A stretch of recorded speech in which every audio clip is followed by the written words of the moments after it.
চাঁদটা কি সুন্দর। আমি যদি চাঁদের মতো হতাম তাহলে আমার আর কোনো কষ্টই ছিল না। এই জীবনে আমার কত কষ্ট। আমি যদি চাঁদ হতাম তাহলে আমি প্রতিদিন রাতের বেলা প্রতিদিন আকাশে সবাইকে আমি দেখাতাম, এই যে আমি চাঁদ, তোমাদের সামনেই আছি। আমি যদি চাঁদ হতাম, কি সুন্দর হতো, আর কোনো কষ্ট পোহাতে হতো না। এই মানব জীবনের যে কষ্ট আমি আর সামলাতে পারছি না। কি যে আমি বলবো, এত কষ্ট।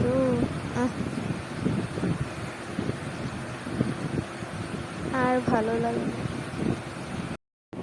ভালো লাগে এটাই যে আমি একটি নীরব স্থানে বসে আছি, আমার উপরে চাঁদখানা, আমি বসে বসে গান গাইতেছি। কি মজা হতো।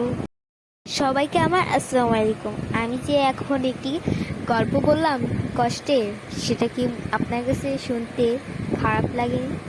খারাপ লাগলে আপনি নিশ্চিত আমাকে কমেন্ট করে জানাবেন। প্লিজ কমেন্ট করবেন এবং লাইক এবং সাবস্ক্রাইব করে যাবেন আমাকে।